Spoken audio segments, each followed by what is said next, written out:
Hi, welcome back to an episode of the Grandest Book Club in the world. Book Club, yeah. And today, guys, we have an extremely special episode. Because today, guys, we are on episode.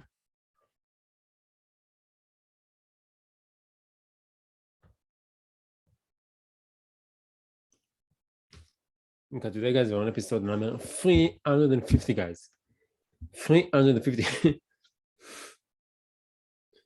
So many episodes, guys. So many episodes. So, guys, if you're new to the channel, welcome. And then if you're already familiar with the channel, welcome back. My name is Zach, and I'm the host. And on this podcast, guys, we are working together on our English speaking level and on our communication skills to stand in front of the camera and communicate well for the camera. I'm doing so because I truly believe that English is the number one tool that each one of us must acquire to the success of our life. And the second tool that is going to help us a lot is to know how to communicate well for the camera. And if you take these skills and you combine them together, you can create great content on the internet, and you can influence billions of people all around the world. So it's highly recommend to work with stuff and to just get better in that. Wait a minute. Guys, welcome back to a new episode of the Book Club in the world, the Book Club.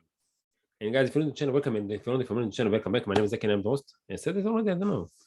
I'm the host, and on this podcast, guys, we're working together on English speaking, and I'm going to end on questions. I said it, guys. And just I forgot what I said. I'm focusing on listening to the music. To find the music, good music. To my DJ's setting. Anyway, guys, today we got this dragon. We got to celebrate the 350 episode.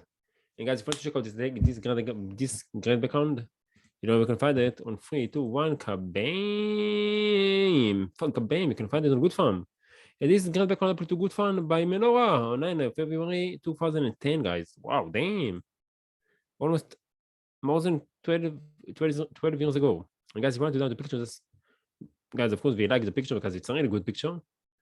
And it's downloaded already 25,000 times. Damn. And guys, if you want to download the picture, just need to choose the resolution from here. Press download. Right click on the picture, go to Shmirat Tmnat B'Shem Elibor, say pictures in English, and type down in the comment below, write it in language, and when all the community, we are going to play the game, guess from where I am. In this game, we just need to guess from where you are all around the board based on your letters, the language that you write from, you know, the writing. You guys just press on Shmirat Tmnat B'Shem, say picture S, choose the one to save it, press save, and comment just like that. You will get this great background on you will get this great background on the computer. So thank you very much for Menorah for sharing this background fast, and thank you very much for the artist who made this great background for sharing it fast. And today, guys, we continue our journey with Influence, the Psychology of Persuasion by Robert B. Cialdini. Chapter 4, guys. It's a really good book.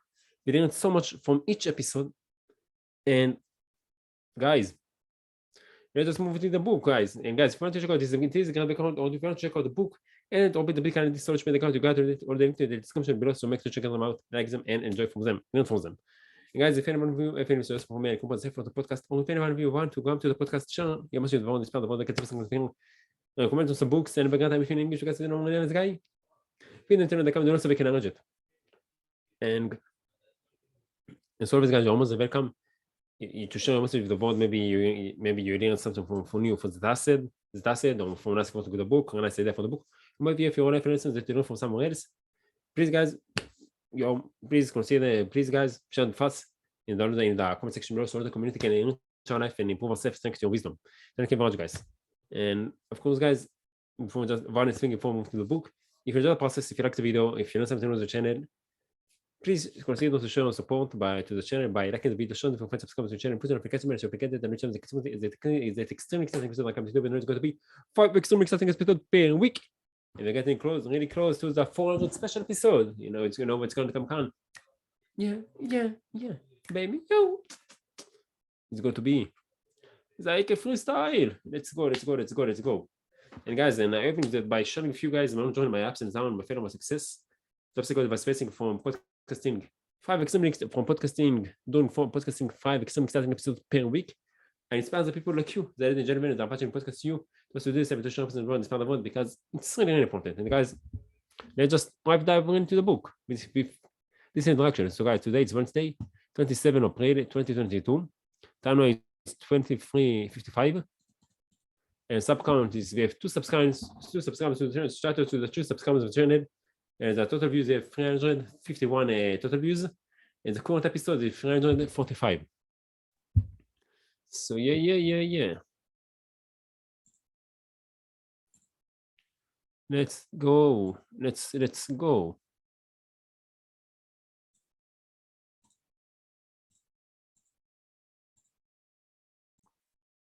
Guys, without any more introduction, let's just dive right into the book.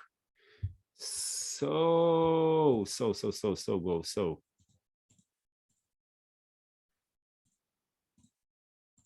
Persuasion. Influence was the power of persuasion by Robert B. Kennedy. Page 107 to page 111. Read was the legend of everybody, the minister, Mr. Jean, please. Mr. Jean, please. Mr. Jean, please. So boy, AK, yeah. So let's go. Shh. AK almost died, guys. Damn. We continue, guys, with the story of the cult as well. This cult.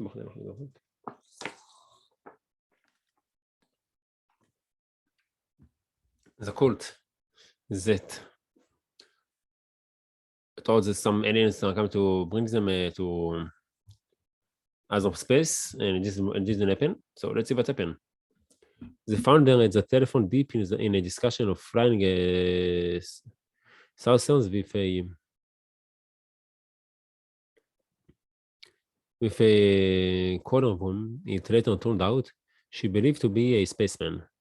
Eager to continue talking to him and at the same time anxious to keep her new guests, Marine simply included them in the conversation and, for more than an hour, chatted alternately with her guests in the living room and the spaceman on the other end of the telephone. So intent was she on postulating that she seemed unable to let any opponent go by. To what can we attribute the believers' radical turnabout? In the space of few hours, they went from clannish and taciturn orders of word of to orders of HOARDERS was a word to expensive and eager disseminators of it. And what could have possessed them to choose such an ill-timed instant where the failure of the flood was likely to cause non-believers to view the group and this dogma as laughable? The crucial event occurred something during the night of the flood, when it became increasingly clear that the prophecy would not be fulfilled. Oddly, it was not their apparent certainty that drove the members to propagate the faith. It was an encouraging sense of uncertainty. It was a dawning realization that if the spaceship and flood predictions were wrong, so might be the entire belief system on which they rested. For those adults in the kitchen living room, the growing possibility must have seemed hideous. The group members had gone too far, given up too much for their beliefs to see them destroyed. The shame, the economic cost, the mockery would be too great to bear. The overarching need of the cultists to cling to those beliefs seeps poignantly from their own words, from a young woman with a 3-year-old child. From a young woman with a 3-year-old child. I have to believe the flood is come and gone the 21st because I have spent all my money. I quit my job. I quit computer school. I have to believe. And from Dr. Armstrong to one of the researchers 4 hours after the failure of the Suicer man to arrive. I had to go a long way. I've given up just about everything. I've cut every tie. I've burned every bridge. Researches. I've turned my back on the world. I can't afford to doubt. I have to believe. And there isn't any other truth. And guys, one point that we can learn from it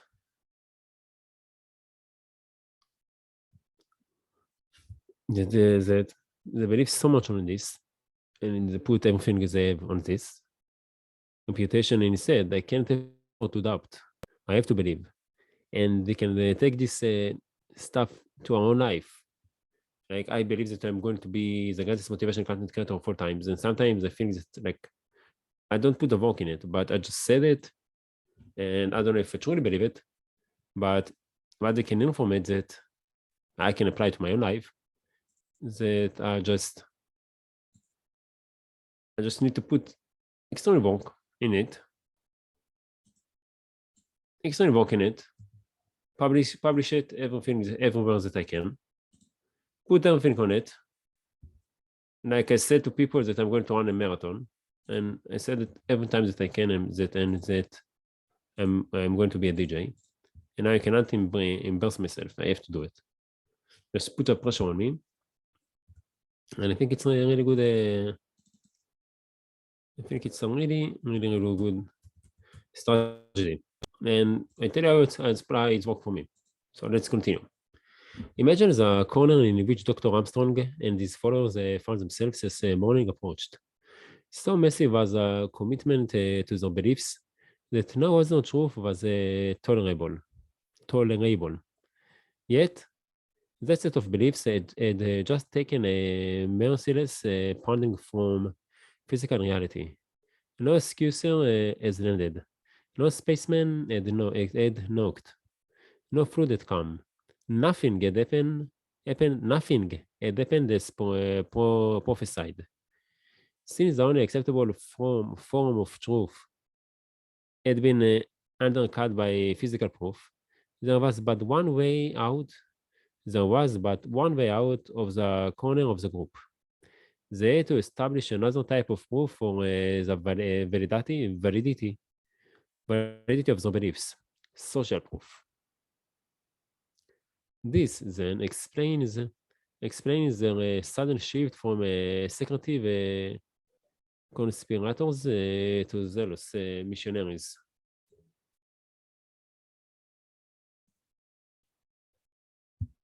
And it explains the curious timing of the shift.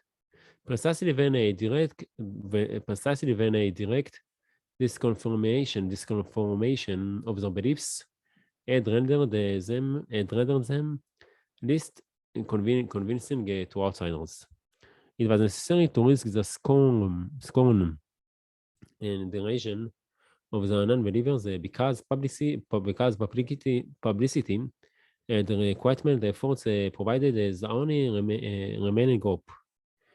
If they could spread the word, if they could inform the uninformed, if they could inform the uninformed, if they could persuade the skeptics, and if by so doing they could win new converts, the threatened but treasured beliefs would become truer. The principle of social proof says so. The greater the number of people who find any idea correct, the more the idea will be correct. Again, the greater the number of people who find any idea correct, the more the idea will be correct. Good point. The group's assignment was clear. Since the physical evidence could not be changed, the social evidence had to be changed. Convinced and the shall be convinced. Title. Cause of death. Uncertainty. Uncertainty why. All the weapons of influence. Wait a minute. Title. Cause of death. Uncertain and like this thing. Ty. Other weapons of influence discussed in this book work better under some conditions than under others. If we are to defend ourselves adequately against any such weapon, it is vital that we know its optimal operating conditions in order to recognize when we are most vulnerable to its influence. In the case of the principle of social proof, we have already had a hint of one time when it works best. Among the Chicago believers, it was a sense of shaken confidence that triggered the craving for converts. In general, when we are unsure of ourselves, when the situation is unclear or ambiguous, when uncertainty reigns, we are most likely to look to and accept the actions of others as correct. In the process of examining the reactions of other people, in the process of examining the reactions of other people to resolve our uncertainty. However, we are likely to overlook a subtle but important fact. Those people are probably examining the social evidence too, especially in ambiguous situation. The tendency for everyone to be looking to looking the tendency for everyone to be looking to see what everyone else is doing can lead to a fascinating could be leading to a fascinating phenomenon called pluralistic ignorance. A full understanding of the pluralistic ignorance phenomenon helps immeasurably to explain a regular occurrence in our country that has been termed both a riddle and a national disgrace. The failure of entire groups of bystanders to aid victims in organizing a need of help. The classic example of such bystander in action, and the one that has produced the most debate in journalistic, political, and scientific circles began as an ordinary homicide case in the Borough of Queens in New York City. A woman in her late 20s, Catherine Genovese, was killed in a late-night attack on a Rome street as she returned from work. Murders never an act to be paced off lightly, but in a city the size and the tenor of New York, the Javanese incident wanted no more space than a fraction of a column in the New York Times. Catherine Genovese's story would have died with her on the day in March 1964 if it hadn't been for a mistake.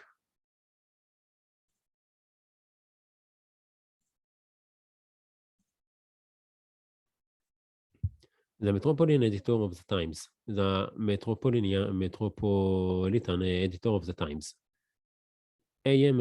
Rosenfeld, happened to be having lunch with the city police commissioner a week later.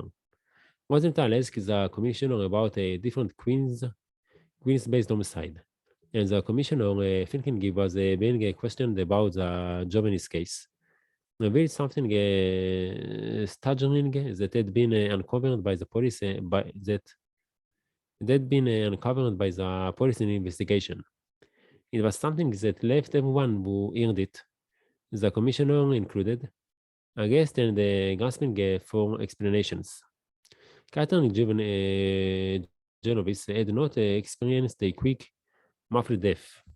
It had been a long, loud, tortured, public event. Her silent chased and attacked her in the street 3 times over a period of 35 minutes. Damn! Before his knife finally slicing their cries, silenced. Before his knife finally silenced their cries for help. Incredibly, 38 of her neighbors watched the events of her death unfold from the safety of their apartment.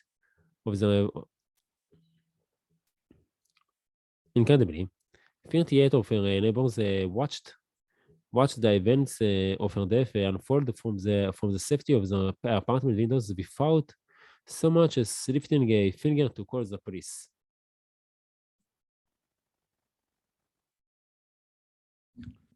Rosenthal, a former Pulitzer Prize-winning reporter, knew a story when he earned one. On the day of his lunch with the commissioner, he assigned the reporter to investigate the bystander angle of the Javanese Incident. Within a week, the Times published a long page one article that was to create a swirl of controversy and speculation. The first few paragraphs of that report provide the tone and focus of the burgeoning story. For more than half an hour, 38 respectable 38 respectable, law-abiding citizens in Queens watched a killer stalk and stab a woman in 3 separate attacks in Kew Gardens. Twice the sound of their voices and the sudden glow of their bedroom lights interrupted him and frightened him off. Each time he returned, sought her out, and stabbed her again. Damn, not one person telephoned the police during the assault. One witness called after the woman was dead.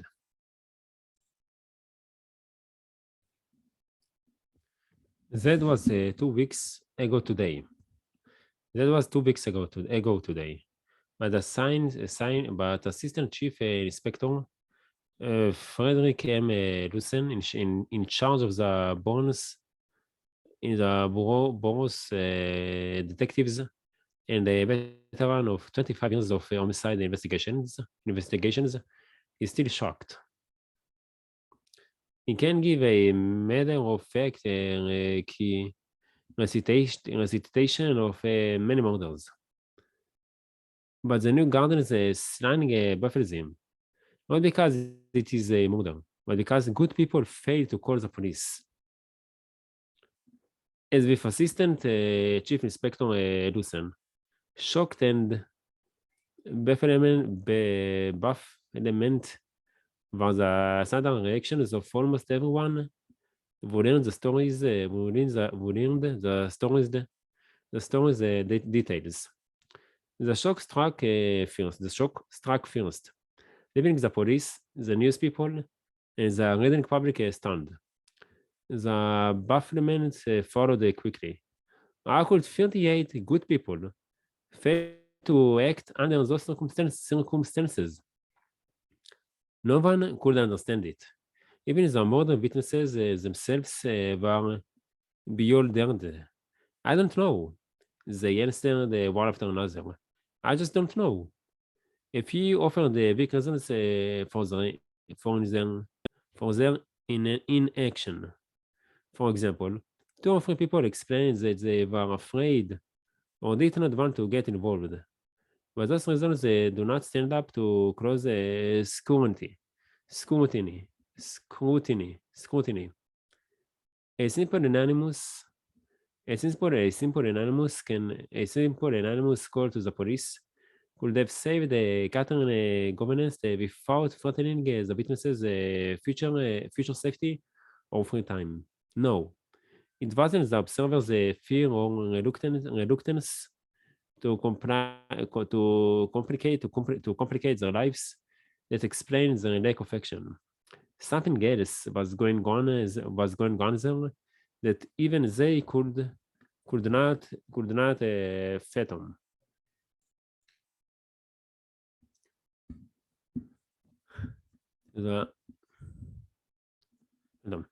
Confusion though does not make for good news copy. So the press as well as the other media, several papers, TV stations, and magazines were pursuing fold-up stories by now, emphasized the only explanation available at the time. The witnesses, no different from the rest of us, hadn't cared enough to get involved. We were becoming a nation of selfish, insensitive people. The rigors of modern life, especially city life, were hardening us. We were becoming the cold society, unfeeling and indifferent to the fright of our fellow citizens.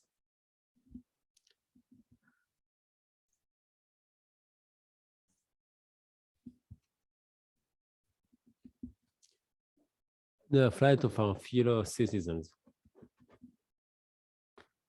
In support of this interpretation, news stories began appearing regularly in which various kinds of, of public appetite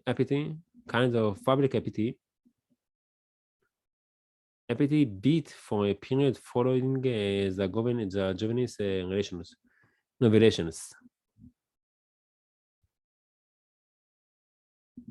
Also supporting such an interpretation was the remarks of a range of armchair social commentators who, as a breed, seem never to admit to bafflement when speaking to the press. They too saw the Javanese case as having large-scale social significance. Or use the word apathy, which it is interesting to note, had been in the headline of the Times front page story, although they accounted for the apathy differently. One attributed to the efforts of TV violence, another to repress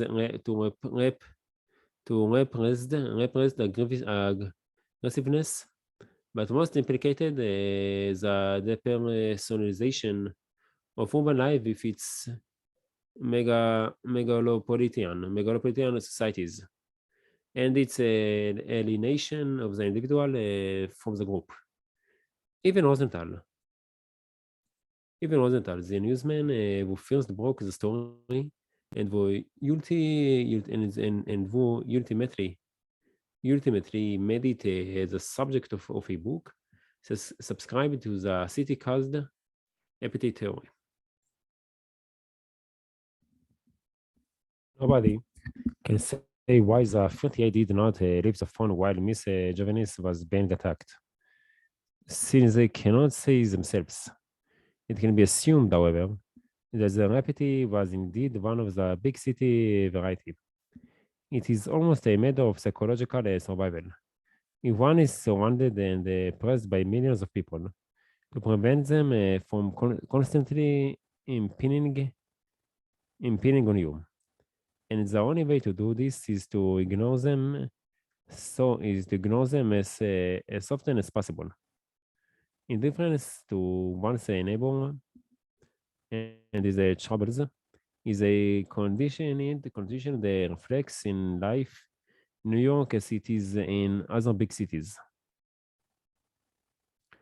As the general story grew, aside from Rosenthal's book, it became the focus of numerous newspaper and magazine pieces, several television and news documentaries,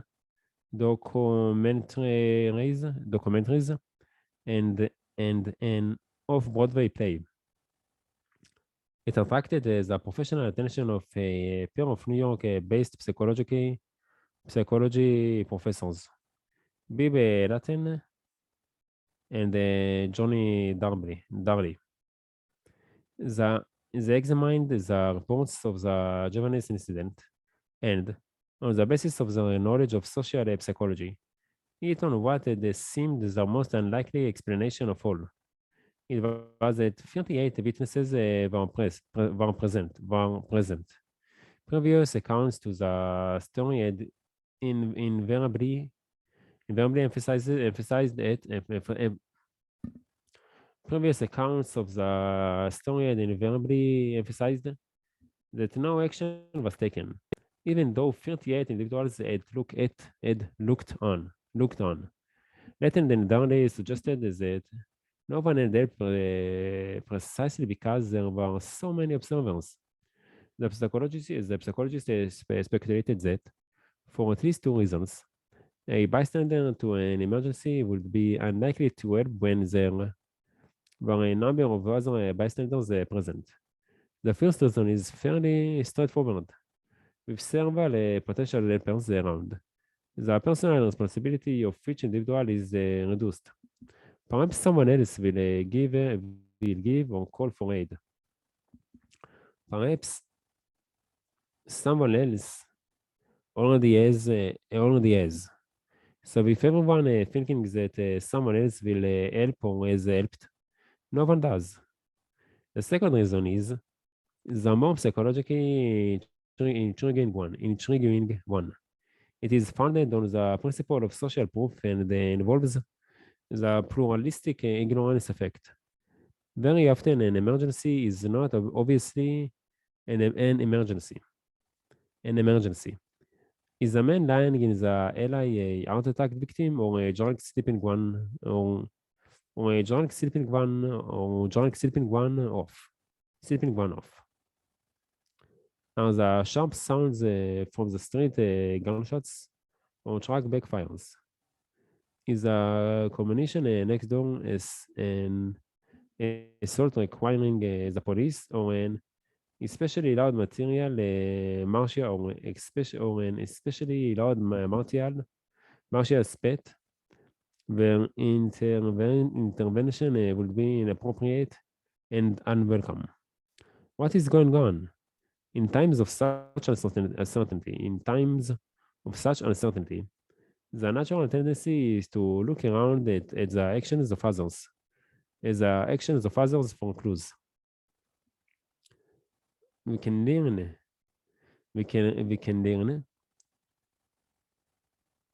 clause. Look around the actions of others for clause. We can learn from the way the other we can learn from the way the other witnesses are reacting, whether the event is or is not an emergency. And guys what? This is the end of the episode. So guys, thank you very much for joining me. And really appreciate the fact that you still invest time in me. And I really hope that you learned something new from the channel, from this episode. I know the end of the episode was a little bit hard. But it's important.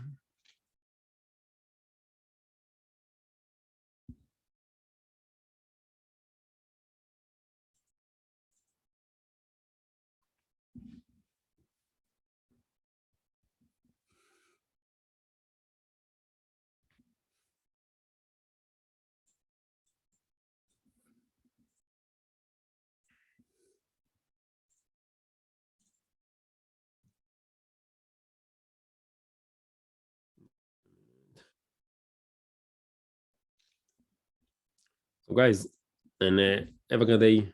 Enjoy your time. Enjoy the binge party time. And I can't wait to see you all on Sunday, guys, for the next extremely exciting episode. But again, book me the board, book club. See you then. Have a good time.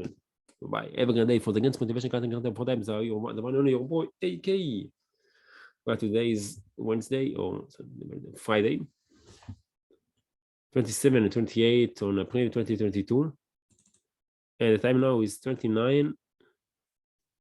And the time now it's 11:00:57 a.m. Yeah.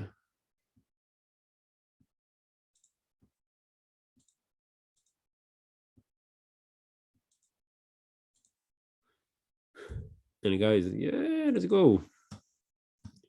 anyways guys, I just hope to see you all. I can't wait to see you all. I'm confused because I put so much music and I learned from music. So guys, to tell you guys that the end of the episode, the example of the book, we learned it in some psychology class in the university, and last year I'm gonna know what to do. I know what I'm going to open. It's nice to see it.